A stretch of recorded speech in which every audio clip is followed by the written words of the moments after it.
Parfois apprécié, souvent détesté, Sasuke Uchiha est un personnage qui a divisé les fans, surtout durant la période de Naruto Shippuden. Mais on ne peut pas nier qu'il est l'un des personnages les plus importants de l'œuvre, et grâce à son meilleur ami Naruto Uzumaki, il a pu évoluer dans sa façon de penser et devenir quelqu'un de meilleur. Et depuis, il fait tout pour expier ses péchés et est prêt à mourir pour le village de Konoha. Mais ce qui va nous intéresser aujourd'hui, c'est la mort de ce grand personnage. Supposons que ce dernier mourra dans la suite de Boruto, quel personnage tuera notre cher Sasuke? Salut tout le monde, c'est Abdou, j'espère que vous allez tous très bien. Alors je vous ai posé la question concernant la mort de Sasuke et la grande majorité pense que c'est Borushiki qui le tuera. Et j'ai vu plusieurs arguments qui tiennent la route. Et là l'objectif est de vous donner mon avis là-dessus. J'ai prévu d'autres vidéos sur le sujet, donc celle-ci ce sera un peu l'introduction. Bon, sans plus tarder, on commence juste après ma petite question de culture. Quel est le nom du frère de Madara et comment est-il mort? Bonne chance à tous et bon visionnage. Au passage, bravo à Meli Anime et Manga qui a été le premier à répondre parfaitement à ma question précédente. Pour commencer, il faut analyser rapidement le personnage de Sasuke. Après être revenu dans le droit chemin, il avait dit à Kakashi Sakura qu'il part dans un long voyage dans le but d'expier ses péchés. Parce qu'il faut rappeler qu'il a quand même tué plusieurs personnes pour arriver à ses fins et il a blessé les personnes qui tenaient à lui. Et maintenant il en est conscient et c'est pour ça qu'il n'a pas voulu récupérer son bras et qu'il continue de voyager sans relâche pour protéger le monde Shinobi de toute menace. Et tout ça dans le but de se racheter. Et même dans Boruto, après tout ce temps, je pense qu'il s'en veut encore. Et c'est pour ça qu'il ne vit pas tranquillement avec sa famille comme tout le monde. Non, lui c'est le seul qui est en permanence en mission. Et la preuve, c'est quand il a discuté avec Naruto dans le passé, il s'est rendu compte encore plus de ses erreurs et de toute la douleur et tristesse qu'a dû subir Naruto à cause de lui. Maintenant vous vous demandez c'est quoi le rapport avec le sujet de la vidéo. En fait, bien saisir l'évolution des personnages nous permet de pouvoir anticiper sa finalité. Quand on voit qu'après toutes ces années au fond de lui il s'en veut encore, ça montre que s'il devait mourir, ça doit être en tant que héros, en sauvant toutes les personnes qu'il a blessées par le passé. Et je trouve que sa mort peut avoir encore plus d'impact que celle de Naruto auprès de personnages comme Sarada qui pourra éveiller son Mangekyou Sharingan à ce moment-là. Ou encore Boruto qui va beaucoup évoluer s'il voit son maître qu'il admire mourir sous ses yeux.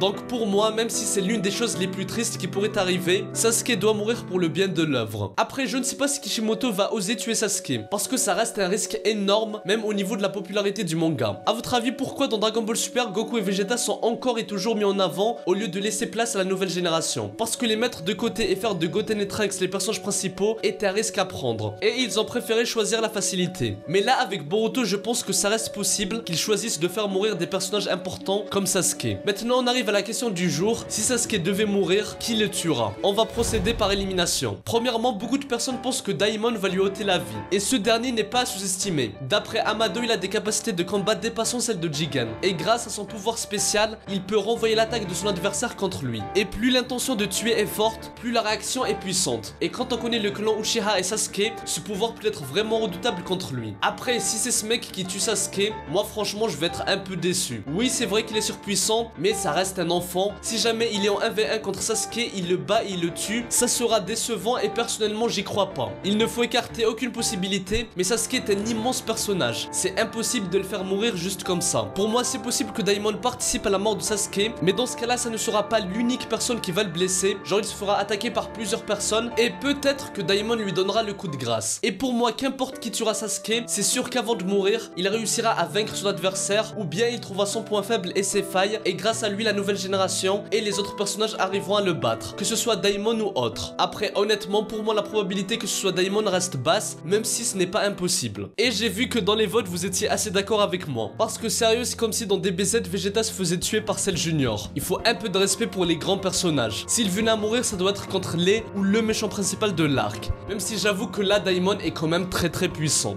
Bon, je ne veux pas trop m'éterniser sur chaque possibilité, mais parmi les autres personnages, il y a Code qui veut se venger de la mort d'Ishiki Otsutsuki. Et Sasuke fait partie de la liste. Et à mon avis, avant de mourir, Code réussira à tuer au moins un mec de sa liste. Sinon, ça sera quand même un flop pour le soi-disant successeur d'Ishiki. Mais bon, ça, j'en parlerai une autre fois. Il y a aussi Kawaki que vous avez cité. Je vous laisse me dire ce que vous en pensez dans les commentaires. Il y a aussi le cas d'un futur ennemi, mais bon, bref, on parlera de tout ça la prochaine fois. Maintenant, on va passer à Borushiki. Mais avant ça, je vous le dis, je suis convaincu que si Sasuke ou Naruto vont mourir, ils auront une belle mort. Et leur mort ne doit pas être un échec. Ce que je veux dire par là, c'est comme le cas avec Daimon que j'ai voulu vous expliquer. Si ce mec, il vient et tue Sasuke simplement, comme beaucoup le pensent, ça serait une mauvaise fin pour le personnage. Il faut que sa mort soit un accomplissement. Par exemple, sa mort servira à battre une menace énorme contre le village de Konoha et le monde des shinobi en général. Mais voilà, en tout cas, c'est juste pas possible que sa mort ne serve à rien. Il faut au moins qu'il confie le reste à la nouvelle génération, que ce soit symboliquement en faisant un discours de fin à Boruto ou en transmettant sa puissance à la génération future, comme par exemple au offrir son œil à Sarada. Mais bon bref, passons à Borushiki. Vous êtes plus de la moitié à penser qu'il tuera notre cher Sasuke et c'est compréhensible. Il y a plusieurs signes qui montrent que c'est possible. Déjà c'est lui qui a détruit son Rinnegan. En plus il a dit à Boruto que s'il perdait le contrôle il ferait tout pour l'arrêter, allant même jusqu'à le tuer s'il le faut.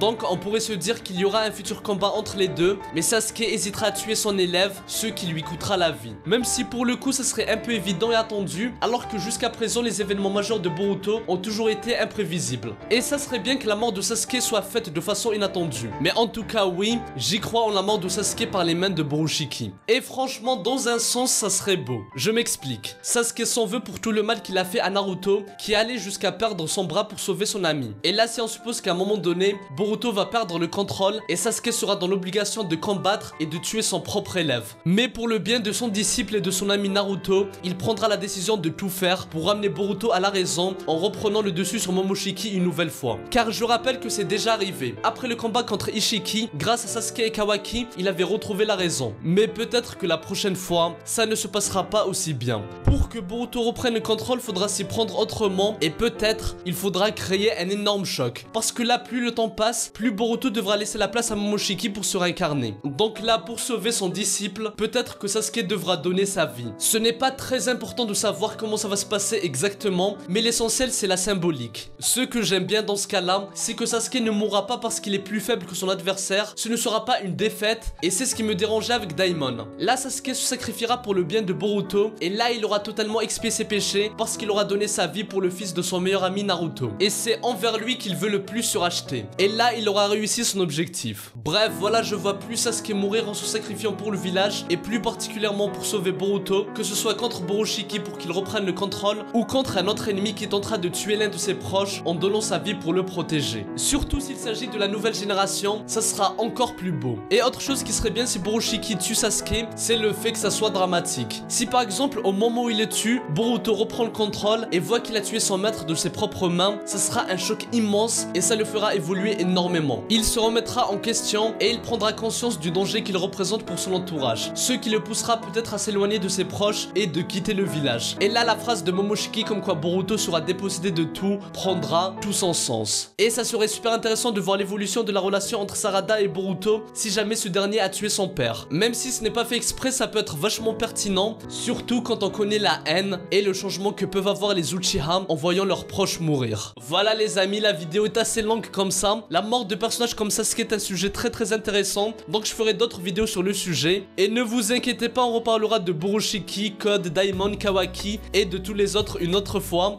Donc n'hésitez pas à vous abonner pour rejoindre mon labo. Les réseaux et ma chaîne de secours sont en description. Moi je vous dis à très bientôt et que la paix soit sur vous. Ero, Psy, Konkuro.